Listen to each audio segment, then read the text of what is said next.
How's it going, guys? Electron Man.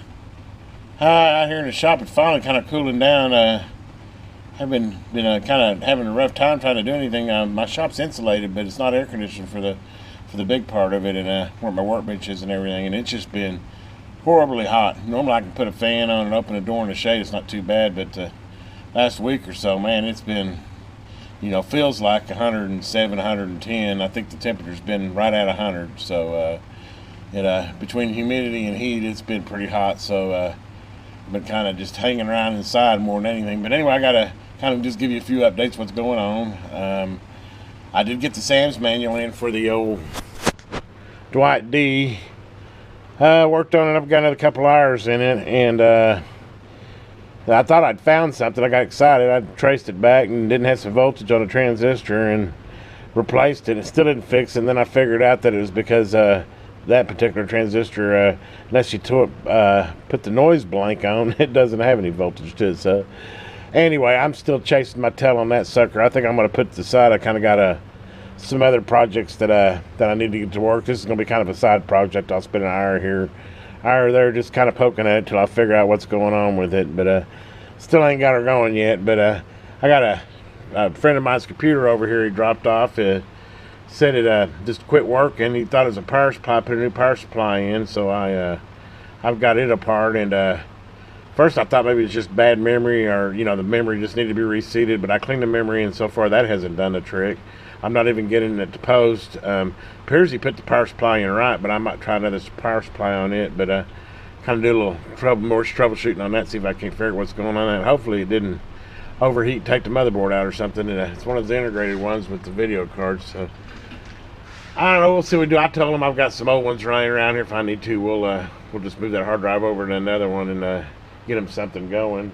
Then I was over at my local, I don't know what you'd call it, kind of an antique consignment shop. But check out this shortwave radio I picked up here.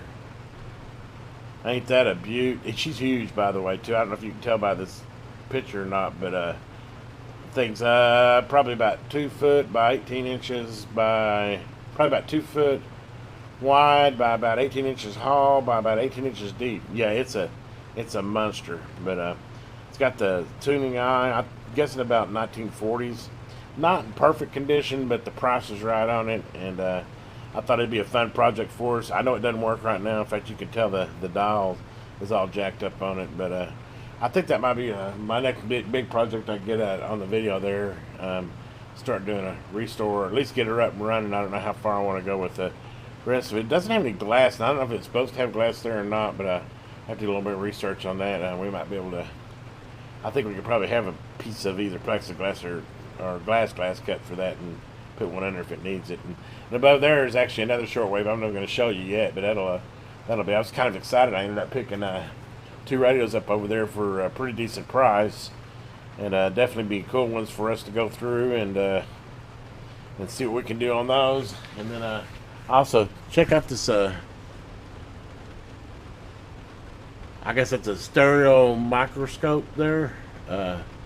This sucker, man, I was looking just at paper, and it goes down to like, I can't remember, 1,000 times. I don't know, man. It's amazing. Works perfect. And I picked that up for $30, and I mean it's got like a 3D CAD table that it's got fine-tuned knobs so you can move your viewing thing around. And I mean I think it's worth more than that, but it was so cheap I picked it up for that. And I mean it works perfectly. Optics seem good on it and everything, so I don't know. It's kind of just a cool find. And sometimes I'm looking for cracks on an S&T mounted motherboard, so it kind of, or not necessarily motherboard, but any type of circuit board. And those things are really handy. Even on the higher setting, it'll do a real good job of looking for fine cracks or something. So I kind of picked it up for that, for $30. What the heck? But anyway, I guess that's pretty much what I got going on now. I think I'm gonna spend a little time with this computer since we got a little rain now. First time in about 15 days I've seen any rain, and at least it's cooled it down a little bit for a little while. So I'm gonna get out here and do a little troubleshooting on this computer, see if we can get her going.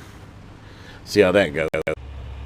Hey guys, hope you enjoyed this video. If you did, give it a thumbs up and subscribe if you don't mind. It sure helps the channel grow, and that's what I'd really like to do. Have a great day.